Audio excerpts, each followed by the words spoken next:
Hello, and welcome to another episode of the Gut Wrench Podcast. I'm your host, Mocha. Now, a lot of you might be asking yourself, where were you, Mocha, last week? And you see, I've got a very reasonable explanation for that. Before we get into today's event, which is AEW Double or Nothing 2023 from this past May 23rd, 2023.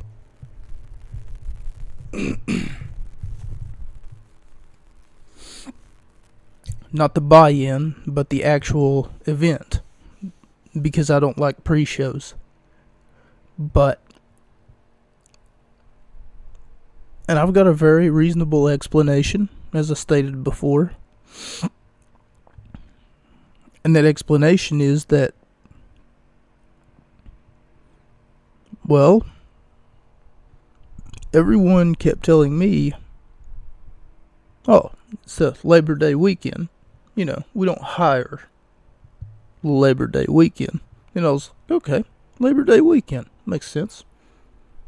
So nobody's working? And then they were like, yeah, nobody's working Labor Day weekend. So I would walk in and I'd be like, hi, I'm here to schedule a job interview. You don't care? And then they'd be like, oh, we care. We care a lot. It's Labor Day weekend, buddy. Nobody's working during Labor Day weekend. And here I was just like, okay, well, that's unfortunate, you know, because you got yourself a hard worker on your hands. I mean, I'm like Dawn dishwashing liquid trying to cut through some grease here. And, well, it's their loss. We get a roller coaster ride of all the matches that are going to play out here tonight. Now, I did not watch the buy-in show, of course, their pre-show. Now, hopefully I didn't miss anything. I put good. It looks like there's going to be a fatal four-way for the AEW World Championship. Our champion, of course, MJF. What a dominant title reign this man has had. And at the same time, they still make him look like such an underdog who's overcome any obstacle that's been put in his way. You know, like the Bryan Danielson situation. Like he had to wrestle an hour, I think it was, Iron Man match, and that's a match that he's never went an hour before, something like that. They made it seem like it was such a daunting task for him to do that, but without making any sex jokes, like, oh my god, he's never, performed, like sex anxiety, performed longer than an hour, or more than 47 minutes or something like that. And then they're like, well, this is the longest that he's ever performed. I felt like that they were just making sex anxiety jokes. But then he got the upper hand on Bryan by hitting Bryan with the oxygen tank while the referee wasn't looking. We looked at that match. So we're going to go ahead. We looked at that event, not only that match, but we're going to go ahead and carry on to the next match after they give us like their opening hype package and what's supposed to happen here tonight and all that. We get a 21-man blackjack battle royal for the international or all Atlantic or the all international championship. They keep changing the name of the title. Because, well, I hate to say this, but because I know that it sounds like I'm being lazy, I'm sure that I can find a list of the people who did participate, who were involved in the Battle Royal online somewhere. I'm sure that I can find a list online. But just a list just to list off all those who are involved seems like somewhat of a chore, seeing as though that that not only commentary doesn't care as long as they're calling the action and sees it take care of at least not enough to give anyone a proper entrance, because as soon as the show starts, everyone is already on ringside. I can understand why, logistics wise, it makes sense that they would already be ready for the match to start, rather than having to introduce 21 people, having 21 people walk down the entrance ramp, and having to play 21 entrance musics just to fill miscellaneous time. Doesn't really make much sense. So if they don't care enough to announce who's involved in the match and the contest to begin the actual contest, then I'm just going to give you the highlights of what happened in said contest, rather than trying to list off all of the competitors who were involved in that contest.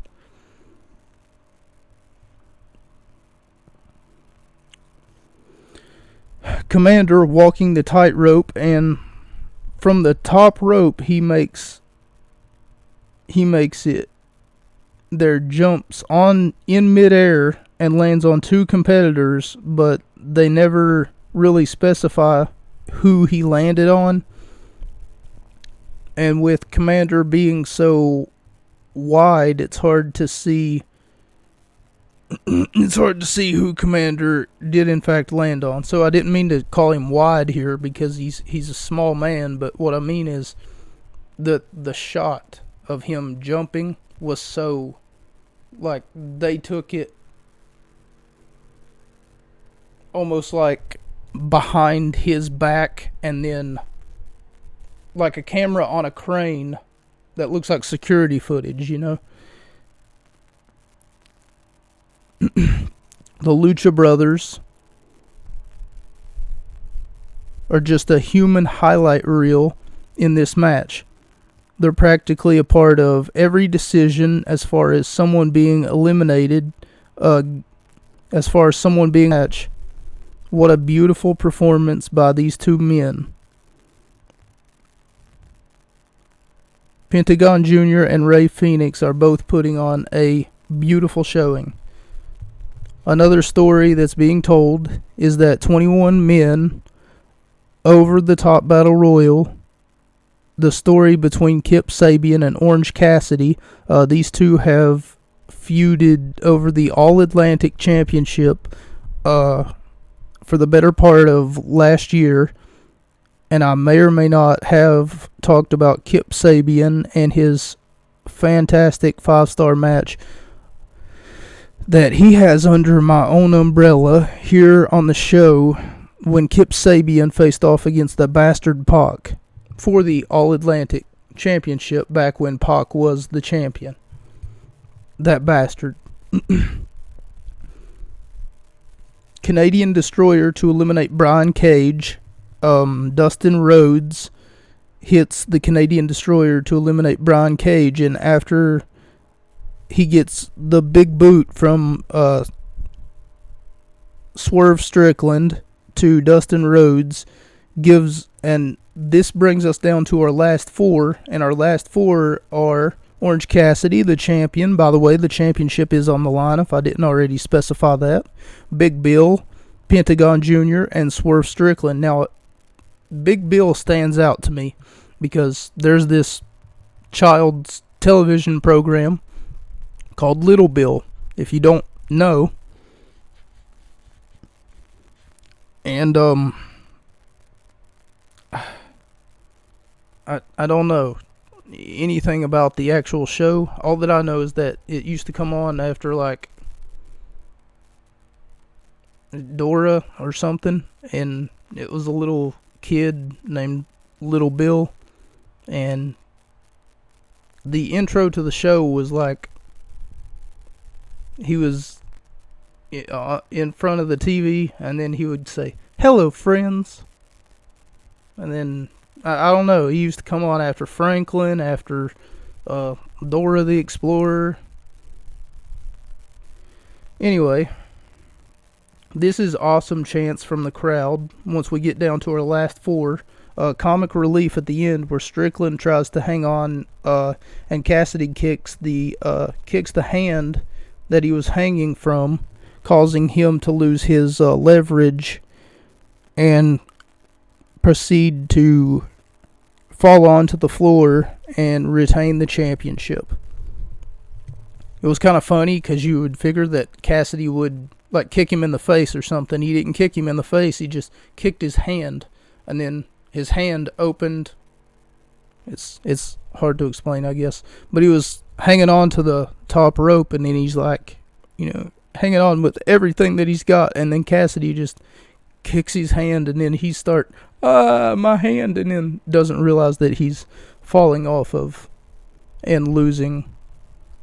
Because it came down to Cassidy and Strickland. Anyway, 3 out of 5 stars. Because I don't really have a good count on all who was involved. I did see some rather talented spots. I was thoroughly entertained. Loved practically all of the stories that were being told. However, I hate multi-man matches. So this one falls short of the finish line for me.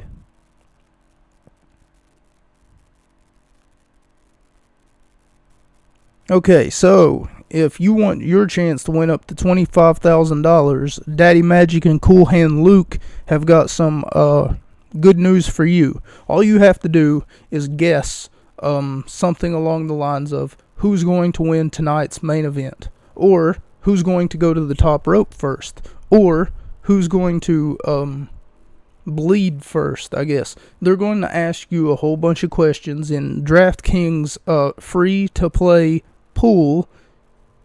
I guess it's free to play. I don't know. I've never tried this. But they want to know the answer to a whole bunch of questions. And if you can answer those questions, then you can win your fair share of up to $25,000. DraftKings is sponsored, or AEW Double or Nothing 2023 is sponsored by DraftKings. And speaking of sponsors, I've taken the liberty of paying myself to run this sponsor campaign. So if you haven't already, go check out my merchandises. I know that some of you are actually look at my merch, and like you can like something on YouTube and Twitter and whatever.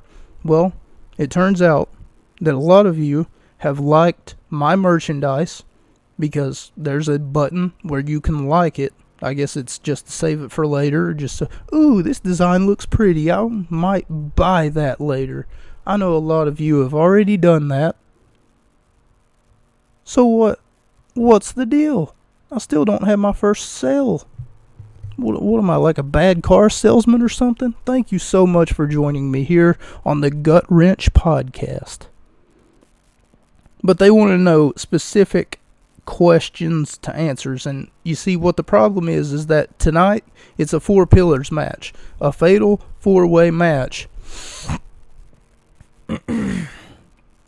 And they want to know specific questions that might have been some foreshadowing, asking a specific question like that, and putting some high money on the line. People would probably flock to the opportunity to say yes, knowing their professional wrestling is like a bit screwy sometimes, hoping that MJF would use that ring as was stated before. I have a problem. The problem is that even though they're asking me specific questions, a lot of people clicked on yes, he would use the diamond ring. But the last 2 times that you've done that has been met with the referee catching him before he's able to cheat, therefore making foreshadowing that DraftKings tries to promise seem like false advertisement at best. This time, Daddy Magic and Cool Hand Luke make it out to be more difficult questions, like who's going to be the first pinfall, who's going to get the first pinfall tonight. Will tonight's match, of course. Oh, okay. Who will get the first pinfall in tonight's match? Or who will get the first submission or pinfall? And who will, once again, rather specific questions. The only problem, you have not 2 competitors this time, but 4. So, you don't have 2 competitors tonight. You have 4. Which brings up... It's just like, why are you doing this? By the way, this is my second time recording this. So, I hate to have to record it again because the first recording didn't budge. I guess it got corrupted or something. We get a Chris Jericho versus Adam Cole unsanctioned match, but that's not all. Special enforcer Sabu. So Sabu shows up. And for those of you who know professional wrestling lore, we know who Sabu is. For those of you who don't, who just stick around for my constant commentary and my funny and wacky jokes and, stuff like, oh no, he could fly off the handle at any time, watch out. Sabu was a ECW legend back in Philadelphia, which was where ECW was sort of centralized in. He was known as the homicidal, genocidal, suicidal. He was known to go to extreme lengths to get done what needed to get done, and he's got a lot, and I mean a lot of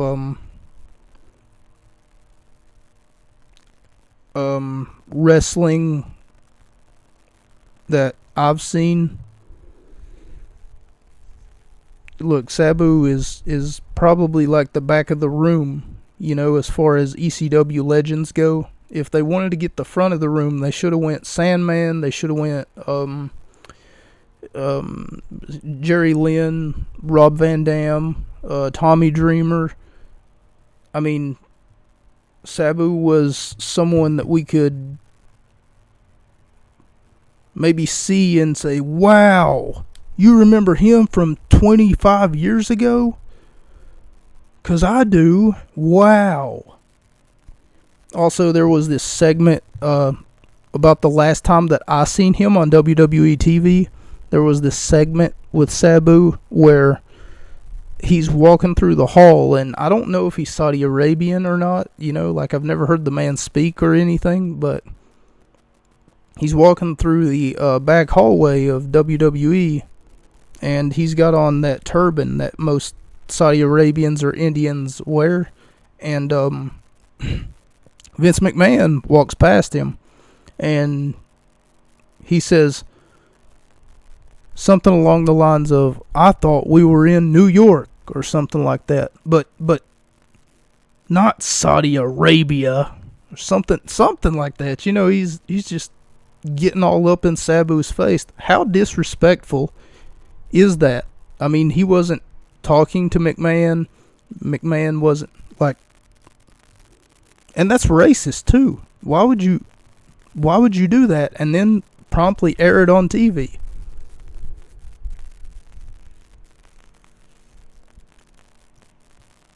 Chris Jericho versus Adam Cole with special enforcer Sabu.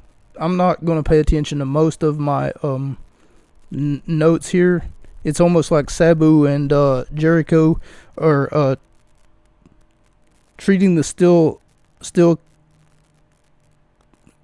chairs like they're lightsabers, because they keep smacking them together and getting up getting to almost like a chair fight until Jericho gives up, almost like the chair's vibration. It vibrated out of his hands due to the shock waves. You know, because whenever metal and metal go together like that, eventually, you know, one of your... Sometimes you just gotta, ow, you know, because that's just what happens. And what ends up happening is basically Daniel Garcia comes out. He's beating the hell out of Adam Cole, and Sabu puts somebody through a table. I'm not really sure who it is. Then Sabu leaves. That's it. He has the chair fight. He puts someone through a table. That's it. He leaves. That's like 5 minutes, 4.5 minutes work. That's all that you get from him. And the rest of the match is just Jericho versus Adam Cole. And the referee has to stop the match. Referee Aubrey Edwards has to stop the match because Jericho can't defend himself physically, and it looks like his eyes starting to get swelled over thanks to Adam Cole mounting and just beating the hell out of him. Britt Baker comes down to ringside to get involved, and she has a kendo stick in her hand, about to open a cane of whoop ass on Jericho. She lights him up like a Christmas tree on the 4th of July. We get the "you sick fuck" chants directed toward Chris Jericho. Referee Aubrey Edwards has to stop the match. Seems like a rather unconventional way to stop a wrestling match.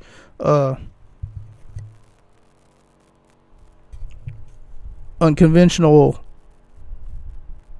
but I can see why, because it's an unsanctioned match. I gave it 3 out of 5 stars. Was a decent contest, unless I say beautiful contest. Usually I say beautiful contest. Some of the sports that was performed were beautiful. Some of the spots, rather. And it looked like there was a lot of communication that went into this match to make it very special. However, they did a special enforcer angle in Sabu, and you maybe see him one for 3 or 4 minutes at the beginning of the contest, and then after that, he's gone. Yeah, he plays no role whatsoever. Like, there wasn't any... I would understand if maybe it was someone from Jericho's past in ECW that he's had problems with or something, you know. Maybe that would have made sense. Maybe even Lance Storm. Lance Storm was in ECW, WCW for the longest time. And Jericho talks highly of Lance Storm in his first book, at least. Which I can understand why. AEW Tag Team Championships are on the line as the champions FTR face off against Jay Lethal and Double J with special guest referee Mark Briscoe. The only reason Mark Briscoe is in this match is because apparently his brother died or something like that, and they're still trying to keep the Briscoe brothers' legacy alive, I guess you could say. And seeing as though that he is a staple in prominent tag team wrestling, they want to go ahead and give him the ball and tell him to run with it. Seeing as though that he is a former 6 to 10, I'm sure, time Ring of Honor tag team champion.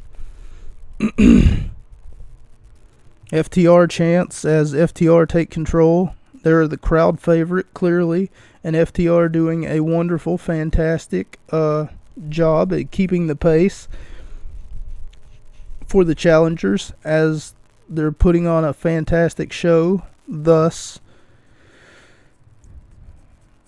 throughout the first half of the match, the crowd seems to be enjoying it. Double J and Jeff Jarrett with the figure 4 leg lock to Cash Wheeler, and for the longest time he was in control until Dax Hardwood came in with the diving headbutt to break it up. I always thought that Dax Hardwood would be a great porn star name. Just think about it. A beautiful brain buster, but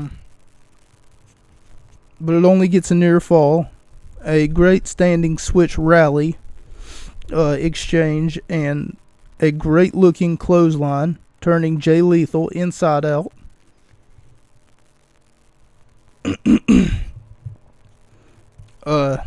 Jeff Jarrett knocks the referee with a guitar. He kabonks him. Kabonk. Then another referee comes in, Aubrey Edwards, and she gets knocked out with a guitar. After referee Mark Briscoe wakes up, Jeff Jarrett, who obviously is distraught after only receiving a 2 count from the special guest referee, who is obviously trying to do his job and count it fair, after Double J got in his face and told him, "I told you to count, you son of a bitch," then promptly tried to slap Mark Briscoe in the face. Briscoe fired back and slapped him, gave him a slap of his own, rather, allowing FTR to pick up the win off of the Shatter Machine. Too many false finishes, 2.5 stars out of 5 stars was entertaining, so for the most part it was somewhat entertaining, and however the crowd seemed to be enjoying it as well. At times it felt as though that it was dragging on way too long with no build to a finish. FTR chants from the crowd, they enjoyed it. TNT Championship match is a ladder match, which a lot of people may or may not think, hey, it's definitely, the person who they're clearly trying to strap the rocket to is Christian, because Christian's, let's be honest, he's the king of ladder matches. Because of, and Jim Ross keeps bringing this up too, WrestleMania X7, however they don't say it, but there was one match in particular, the Triangle Ladder match, which involved the Hardys, the Dudleys, and Edge and Christian are champions at the time of the X7 WrestleMania ladder match. TNT Championship match is a ladder match as Wardlow, who's only competed in one ladder match, faces off against Christian Cage, who's faced wrestling's elite in many other ladder matches. But before that match, first we go to Chris Jericho.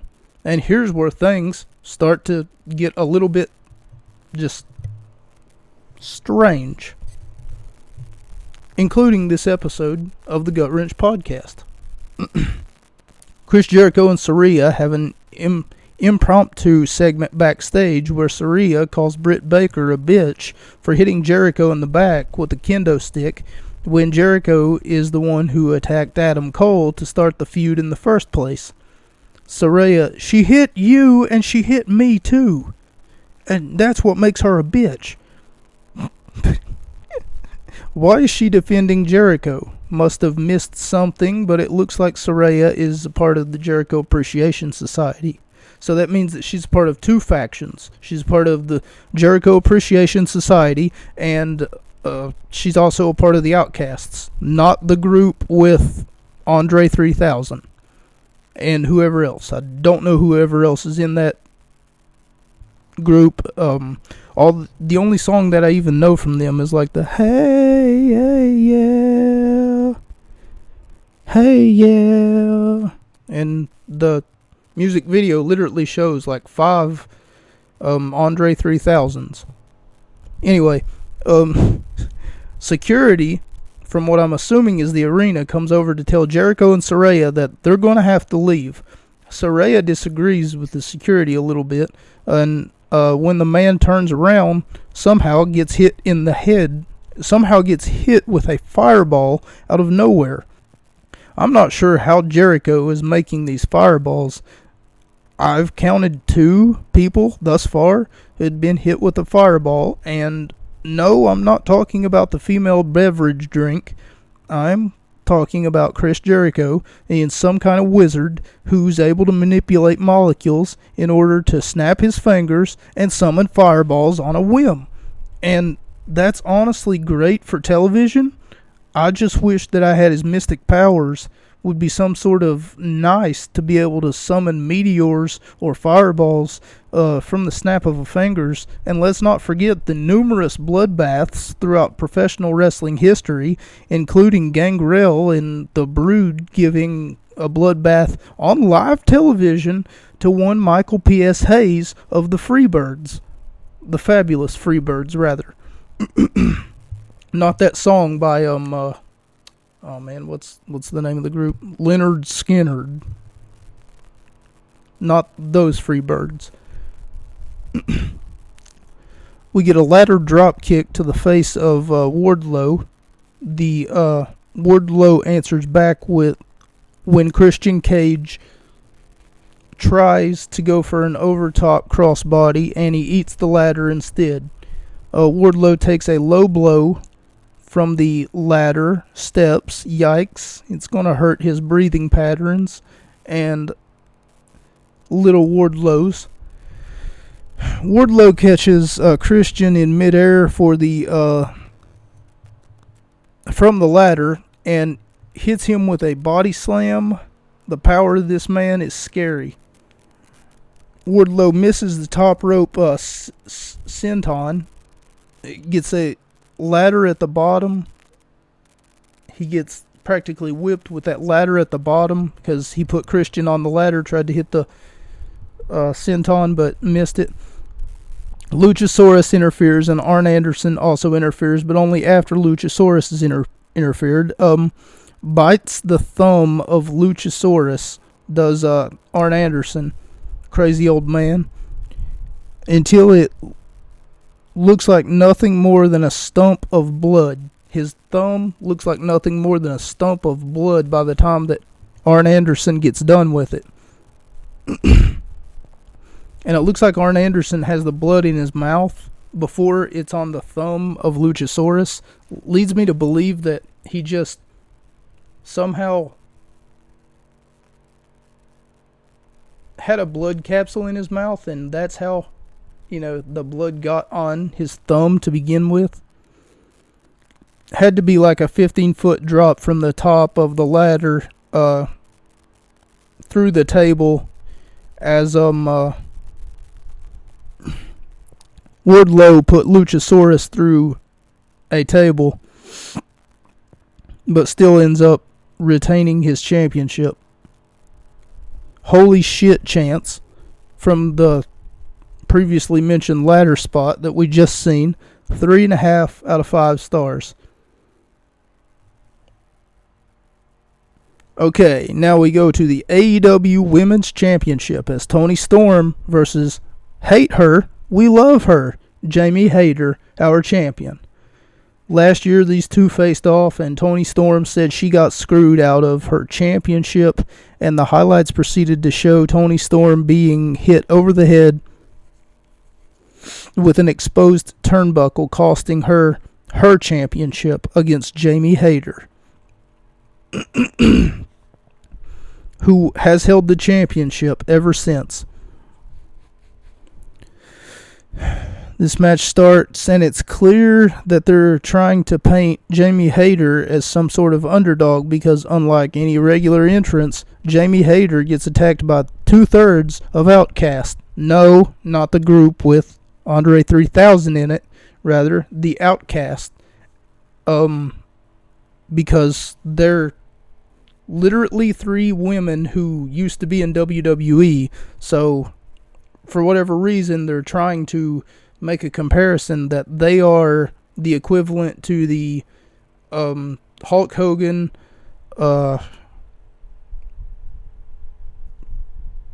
Razor Ramon, and Kevin Nash of their time. And trying to make Toni Storm have no competition, because the first thing that happens is she's being attacked on the ring ramp by her other two members of Outcast, of course, Ruby Soho and Soraya, is Jamie Hayter being attacked, rather, before the match even begins. Toni Storm really working on the injured elbow and shoulder area of Jamie Hayter. The turnbuckle pad comes off. Almost deja vu for Toni Storm, and we almost get a ref bump, but the referee does not go down, unlike Mark Briscoe earlier on in the night. And we get a near fall off of a Uranagi backbreaker from Jamie Hayter. That's hard to read, so I don't know how they spell Uranagi like that, but I guess it's some Spanish word.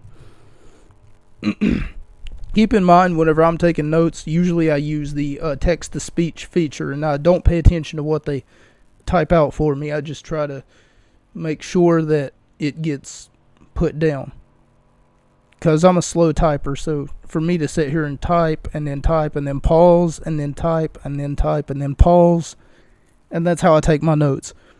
Afterwards, Jamie Hayter hits the Haterade clothesline finishing maneuver, but it only gets her a near fall off of Toni Storm, and then Storm hits the Storm Zero to get the 3 count and win to become the new champion. 2 out of 5 stars was possibly the shortest match of all, the shortest performance at all, and I've seen better. I feel like that I've seen better performances from both women, but we do see a new champion in Toni Storm. But we're not done with the women just yet. November 19th, 2022, Jamie Hayter defeated Toni Storm to become the new champion. May 23, 2023, Toni Storm becomes the new 2-time AEW World Champion. We get yet another sponsored ad from DraftKings to let you know, except this time it's with Renee Koprecha. I cannot pronounce her last name. Renee I swear, why couldn't she just stay Renee Young? Because I cannot pronounce her last name. And RJ City, and I don't even know who that is. I'm assuming that he's maybe a part of the production crew in some way whatsoever. You could win your share of up to $25,000. All you have to do is guess, make a prediction, and see who's going to be pinned and or submitted for the match, or will we see a new champion? Now, the odds of this happening are extremely low, but if you feel as though you're good at telling what's going to happen, I see why not take the opportunity, because the poll is free, and I see you there. You want to buy something. That $10 in your pocket, on your debit card, on your credit card, is burning a hole in your pocket. There may or may not be a link below, and hopefully you at least check it out. Thank you so much. Okay, so we go to the AEW World Trios Championships as House of Black, our champions, Brody King, Malachi Black, and Buddy Matthews, in an open house rules match. Now, what the fuck does that mean? I don't know. For some reason, the lights almost like stay dim, except for one big spotlight that's just shining, like, really bright. I'm not even sure how the competitors see each other, because that to me would be like, you're blinding me, you know, but they seem to take care of it pretty well. Before the match even begins, we get the most badass looking entrance that I've seen in a long time. I'm almost certain that I'm going to find one that at least holds a candle to this entrance, that maybe took place 5 or 10 years ago, that can at least hold a candle. House of Black makes Julia Hart look so goddamn sexy, and her silhouette was shown like she was a discount Freddy Krueger or Edward Scissorhands' cousin. at the beginning of the spotlight was on her. So sexy, so badass, so beautiful. Max Caster on the mic. He says with the head plates that they're going to be looking like rejects from RuPaul's Drag Race. That might have been in bad taste, but how does Malachi get away with doing blackface? And Buddy acts all ominous. He's being cucked by a kid named Dominic. Honestly, if you know, then you know. But I spent the better half of like 5 minutes trying to explain that to those of you who don't know. But if you don't know, then you don't know. A few years ago, Buddy Matthews was involved with some little girl. Well, I would say little girl. I mean, she was clearly an adult, but there was a lot of. It was Dominic's sister. I mean, I don't know how to explain it. It's so weird. So he's Max Caster. You're not wrong. You know, Buddy acts all ominous when he's being cucked by a kid named Dominic. Max Caster on fire. He says, "Give me a minute, I'll be back in 5 minutes." How's the name of the group House of Black with no black guys in it? Okay. Anthony Bowens with the Scissor Me taunt directed toward Malachi Black, just showing him that he's not afraid of him and he's not going to be intimidated. And for those of you who don't understand, if you take just make scissors with your pointer finger and your middle finger, right? And then do it with both of your hands, and then put them together like you're scissoring lesbians or whatever. I don't know. It's strange. It's what Anthony Bowens did to Malachi Black at the beginning of the the beginning of this match. And whenever you look over at Julia Hart, she looks disgusted at the fact that he's doing that. And they bring up the fact that Julia Hart has been a completely different person ever since Malachi put that mist in her face, or sprayed that mist in her face. They don't know what to make of Julia Hart's recent transformation, you know, because according to them, she was little innocent Julia Hart, and then all of a sudden she's now just House of Black bound. This is a classic case of what you see versus, or what they see versus what he sees, you know? You versus the person she tells you not to worry about. Or the guy she tells you not to worry about, rather. In a way, this is classic that. Because if you think about it, Julia Hart used to be this happy-go-lucky cheerleader, show up and, you know, she'd do cartwheels and she'd kind of, I don't know, be a pixie, I guess. I mean, I don't know how to say it, you know. She was your typical fun-loving, wholesome girl. And now, all of a sudden, it's almost like a transformation, day and night. Now she's just this cold-hearted cynic, you know, and that's the way that they make her look. She plays her part so goddamn well. But the way that they make it sound is almost like there's some sort of black mist got sprayed into her face, changed her personality and her outlook on life, made her turn all satanic, you know, and now it's just controlling her mind. Like Plankton's up there. You remember that episode of SpongeBob? Wherever he was like trying to take control of the brain? Anyway,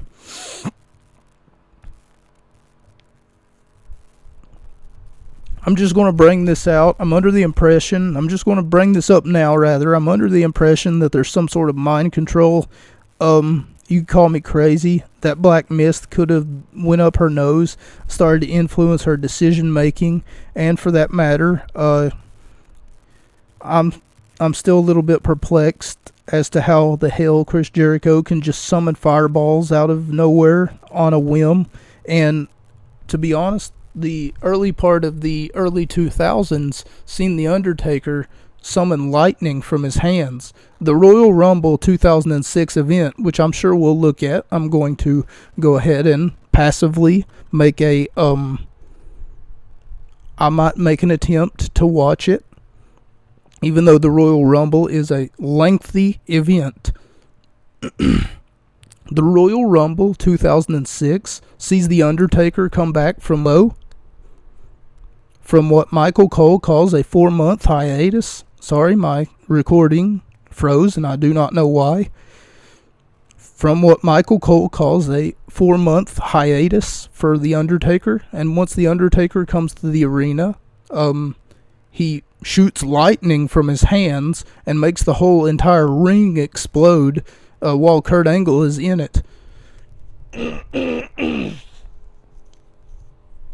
If that's not as intimidating to just forfeit your World Heavyweight Championship match to The Undertaker, I don't know what is. Because at the time, Kurt Angle was, in fact, the world champion. But anyway, back to the match highlights. Billy Gunn gets a tag and tries to get a comeback, but it quickly gets snuffed out after fade to black, roundhouse kick, and Malachi Black picks up the victory for the House of Black. Beautiful contest. Beautiful Julia Hart, if I haven't already said that. 3.5 out of 5 stars. Really great match. Was really entertaining, but I was rather confused as to what the hell is a House of Black open rules match. I mean, they explain it, but that doesn't help it. They say in the explanation that any 3 competitors can form a trio. But why would you want to do that? Like, Anthony Bowens and Max Caster form a trio. Or, they form a team. And then someone from House of Black comes in. And then they promptly... I mean, like, why would Buddy Matthews... Why would he, even for a minuscule second, go up against someone from his side of the team trying to form a trio for the Acclaimed? Like, it doesn't make sense. I don't know. It's just, they should have thought this out a little bit better. You know, like any 3 people can make a trio. No, that doesn't make sense. Because why would Malachi Black team up with Max Caster and, for instance, Billy Gunn? Doesn't make sense. He wouldn't, because he's the champion and he doesn't want to lose his titles. They gave a 5-star performance, but I gave it 3.5 out of 5 stars. Back to the women's action as the TBS Championship match is underway. Jade Cargill, the champion, who is 59-0, versus Taya Valkyrie. Now I'm not gonna say what I said here on my notes. I'm just gonna give the rating, and then I'm gonna let you guys know what happened. So there I was taking notes, and keep in mind that I try to stay off of social media while I'm taking these notes and stuff like that.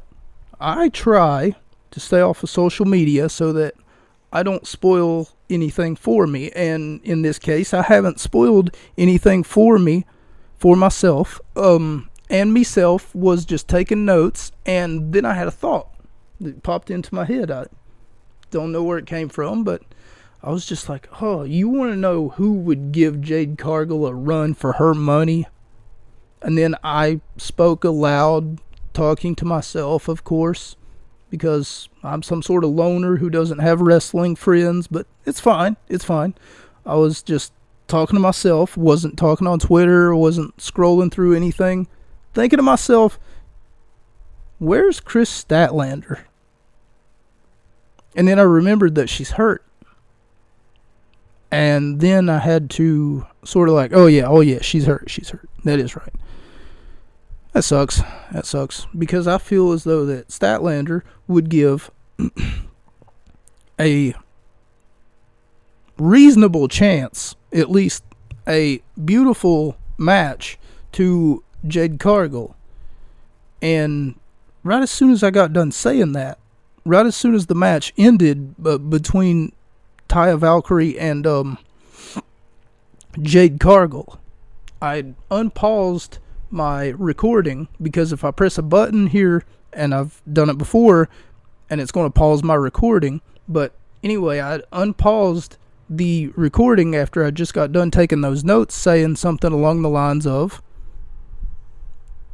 that Jade Cargill might have a run for her money if she were to let Chris Statlander have a shot at her championship.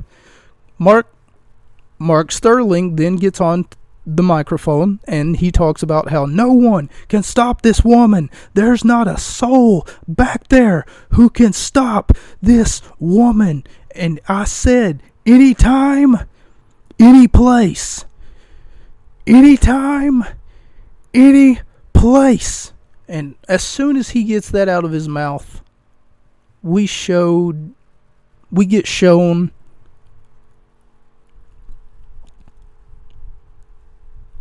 Chris Statlander's entrance music and the graphic on the side hello of the template. Chris Statlander, and she in American Sign Language says Mama's home, and she rushes down to the ring. The referee rings the bell, and in almost 3 minutes takes the undefeated streak and takes the championship. We see a new TBS champion, so that makes 2 women that have won championships become new champions on this night. Now, I know that a lot of you aren't going to believe me, that, there I was just innocently taking notes, and all of a sudden I just manifested that into reality. But in all reality, I hadn't looked at Twitter. You should have seen the look on my face. I was ecstatic that I just said that, and it just happened. So, I was under the impression that maybe I am like Chris Jericho. Maybe I can't summon fireballs, but I can damn sure make some sort of open reality happen. Shut up. I was struggling with my words. But I gave the match itself, not the... Okay, so I felt as though that it wouldn't be fair to give the Jade Cargill and Chris Statlander match a rating, because it really wasn't that much of a match. It was more of a segment. I gave the Taya Valkyrie match, however, because that was a match, Taya Valkyrie, Jade Cargill, 2 out of 5 stars.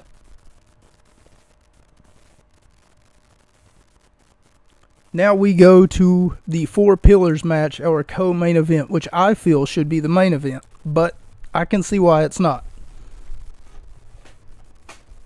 Because there was a reveal at the end of the night.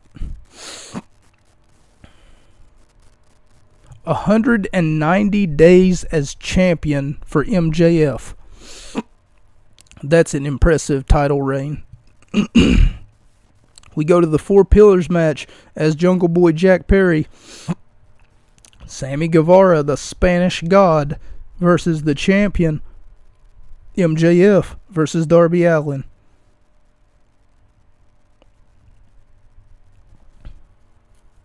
We get a stalemate from the 3 competitors who end up throwing the champion out of the ring. Jungle Boy Jack Perry with a beautiful double arm drag on his two challengers, Darby Allin and Sammy Guevara. A shooting star press to the 3 opponents from Sammy Guevara. Guevara was a human highlight reel in the first opening half of this match. He ducked under the clothesline MJF was trying to hit him with. Afterwards, he hits MJF with a beautifully timed Spanish fly, hitting a cutter from out of nowhere on Darby Allin. Only gets a 2 count off of a near fall, or off of a frog splash rather. Beautiful rally by MJF, hitting Darby Allin with a knee, beautifully executed cradle pin. Every time finding a 2 count, because they had like this rally wherever he would go, cradle and then back to cradle and then cradle and then there's another cradle and then inside package cradle. Oh, look at that. Cradle, Mahai cradle. Just trading cradles was the 2 or 3 gentlemen who were involved. It was hard to keep up with. It was honestly exhausting. Get out here. MJF with a beautiful crossroads, perhaps using the word beautiful, but overusing the word beautiful, but everything this man does is golden. He grabs a microphone and he says, hold up. So at the beginning of the contest, Sammy Guevara had something to say. So he promptly introduces his girlfriend, who we know as Ty Conti, and he goes ahead and he shows the ultrasound pictures, and he's going to have a baby. Yep. So, anyway, that had been the case. That's what happened at the beginning of the contest during Sammy Guevara's entrance. But we're not here to talk about that. MJF grabs a microphone and he says, hold up. Come on, Sammy. Come on. Just take a dive. Come on, I can pay you handsomely. He says, he's basically like trying to tell him, and MJF reminds me of JBL. He really does, because of the whole I'm rich factor. He'd come out and then he would flex how much money that he's making, a lot. And he would tell people how much better than you he is, or, in a way. I mean, JBL wouldn't actually come out and say that he's better, but he would make you feel like you were less of a man than he was. MJF just practically gets on the microphone and tells Sammy to take a dive, because if he does, he'll pay him handsomely. I'll pay you, Sammy, and you and your child, you'll never have to worry about another thing again. I wish that I didn't have to worry about another fucking fly in my room. And I'll pay you, Sammy, you will never have to worry about working again. And then he says, okay, Max, I'll take a dive. And sure enough, he lays down for him, and MJF thinks, okay, I got the honey, I got my honey ticket right here. He goes to pin him, and then all of a sudden, it was a bait. It was a trap all along, because Sammy Guevara hits him with the cradle pin. It's almost like a crucifix cradle, and he only gets a 2 count. MJF is beside himself. He's pissed. We get a 4-way submission maneuver. Each. Okay, it would create a controversy if one of the men were to submit here, because obviously all 4 of them are in a submission. Because of technical difficulties on the downloaded version that I have, I didn't catch all of it, but it looked as though that one person got hit with a Canadian destroyer, followed by someone else getting hit with a Canadian destroyer, followed by someone else getting hit with a Canadian destroyer, until all 4 competitors have been Canadian destroyed. Darby Allin with a huge double clothesline, knocking the competitors Jungle Boy Jack Perry and MJF outside near the crowd, going up top Sammy Guevara goes up top rope and meets Darby Allin on top of the turnbuckle for an avalanche Spanish fly to the outside. Holy shit, chance. This is awesome, chance. Sammy Guevara hits MJF with a cutter. MJF hits the Canadian Destroyer on Jack Perry. Hits MJF with the back of the elbow. We get a gorgeous 5-star rally between three competitors. The three competitors for the World Championship: Jungle Boy Jack Perry, Darby Allin, and the Spanish God Sammy Guevara, all trading near fall after near fall. Avalanche powerbomb by MJF onto Darby Allin. Sammy Guevara with a beautiful cutter on Jack Perry. This match went over 30 minutes, but honestly, I'm not even mad about it. It's an impressive display of athleticism, storytelling, and resourcefulness. I gave it 4 out of 5 stars. Excalibur says MJF is the biggest piece of human garbage, and it turns his stomach to see MJF holding the richest prize in professional wrestling today. He thinks MJF is despicable. And I've already compared MJF to JBL, so I'm not going to talk about that, even though it tells me to here. Next, we get the main event, the Anarchy in the Arena match. I'm going to try to do this match justice. Is there ever a match where Jon Moxley is involved, he doesn't bleed? I swear, every match that this man is in, he's busted open. He's not a human pincushion. Come on.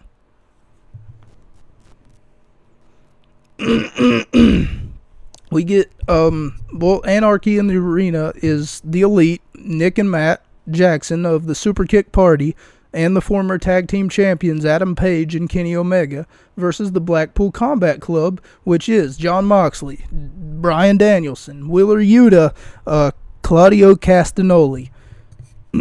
Adam Page says that we, of course referring to the Elite, are the heart and soul of this place. Don Callis joins commentary, but only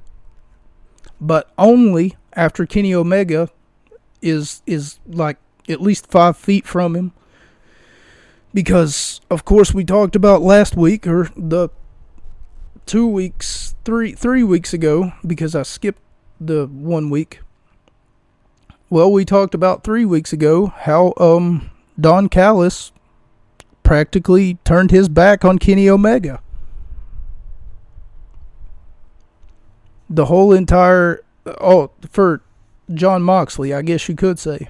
Because, I mean, it almost seems like now Don Callis is a part of the Blackpool Combat Club in one way or another.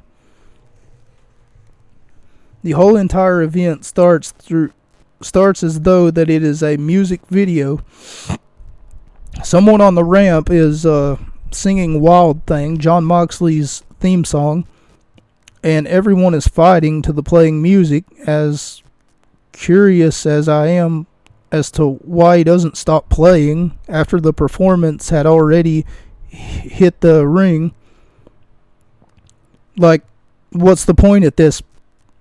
At that point, what is the point? You know, because your job is already done. You've already sung Wild Thing, you make my heart sing. Like, you've already sung that, and you keep singing it on a loop for whatever reason. I don't know why, but it's not important, I guess. And Tony Khan, you would have saved a lot of money had you would have just played Wild Thing from the production truck rather than treating this as though that it's a Disney musical and having this guy singing Wild Thing for absolutely no gain whatsoever. Like, you're not getting anything out of it.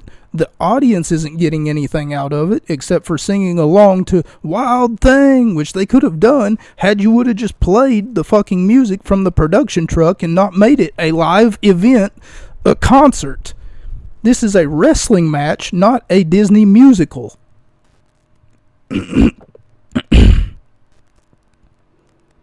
Why spend insane amounts of money whenever you can save those same insane amounts of money? You wouldn't have to pay for a drummer, you wouldn't have to pay for a singer, you wouldn't have to pay for the 2 guitarists that end up showing up as well. And by the way, the singer gets kicked in the face for wearing the wrong shirt.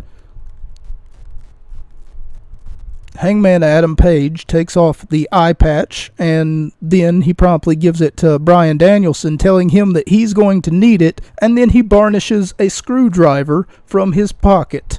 Or, it's really not his pocket. He just reaches down where his dick is and pulls it out. Like, buddy, you don't need to be, packing the Johnson. Everyone hits the super kick by the Elite onto the Blackpool Combat Club.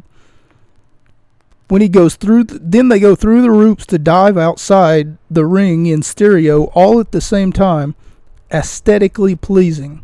The lead singer to, I think the name of the group is called the Vinyls, but the lead singer to the Vinyls, I think was the name of the group, just got super kicked out of his shoes. It says out of his shirt. Oh, because he was wearing the wrong shirt. Obviously showing support for the Blackpool Combat Club in the presence of the Elite. You don't do that. Matt Jackson with 4 Northern Lights suplexes on Wheeler Yuta on the entrance ramp. Matt Jackson and Claudio Castagnoli fight near the concession stand area where the fans are trying to get their drinks and hot dogs, possibly popcorn. Jon Moxley flips over the decorative poker chip, and it's covered in barbed wire and thumbtacks and broken glass. And he's about to make sure that Kenny Omega feels it. Claudio Castagnoli with a big swing to Matt Jackson, and Jon Moxley varnishes a fork out of his dick, of course. A power driver. I'm sorry, I messed that move up. A power driver onto the back of a pickup truck. Claudio Castagnoli to Matt Jackson. Don't ask me where they got the pickup truck from. I'm sure that they rented it. Matt Jackson does a super kick with fireworks exploding upon impact of his shoe, and I'm not sure how to explain what I just seen. But now I'm convinced, without a shadow of a doubt, that some professional wrestlers have superpowers. Think about it. Royal Rumble 2006, The Undertaker varnishes lightning from his fingers, making the entire arena explode. Earlier tonight, we've seen Chris Jericho summon fireballs from his hands. Julia Hart, she's been almost mind controlled by whatever the hell that Malachi Black sprayed in her face or spit in her face, and now she's become someone else. I mean, it's almost like Malachi Black looked at her and said, one of us, you will become one of us. And then she was like, okay. April 29th, 1999, an episode of SmackDown, which I'm sure we'll look at. I mean, I don't have a problem looking at that. I got a huge problem looking at the Royal Rumble 2006 because that event probably takes like 4.5 hours. Anyway, we'll get to that whenever we get to it, and whenever Sami Zayn and Kevin Owens aren't any sort of champion. April 29th, 1999, the Brood give Michael P.S. Hayes a bloodbath in the center of the ring when the lights go out on live television. And I'm talking, this man is covered head to toe in blood. I'm not sure whether it's just, I don't know, coloring, like what they do. Take a red crayon and just melt it 75 times just to pour it over his head. Like, that doesn't make any sense. Probably just pig blood or something, but still pretty damn scary. With this evidence presented in front of you, you cannot convince me otherwise.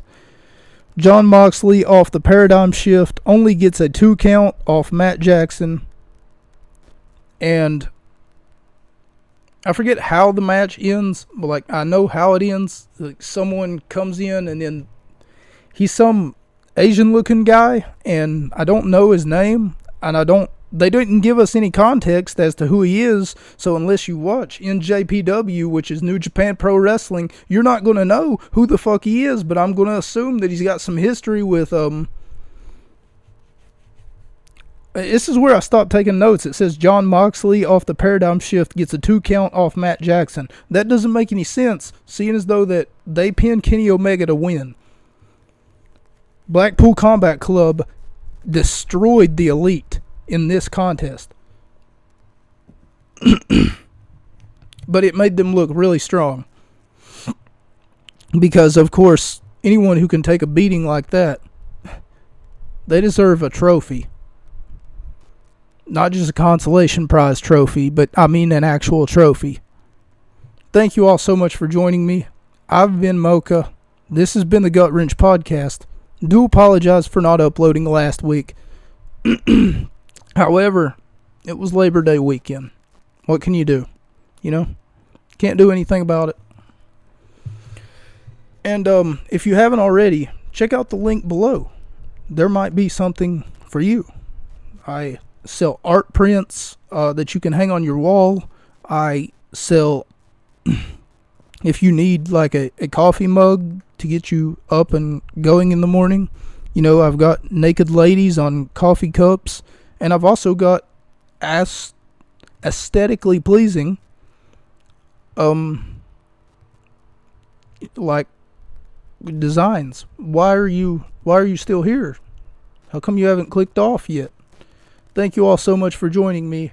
My name is Mocha. This has been the Gut Wrench Podcast. That's a wrap.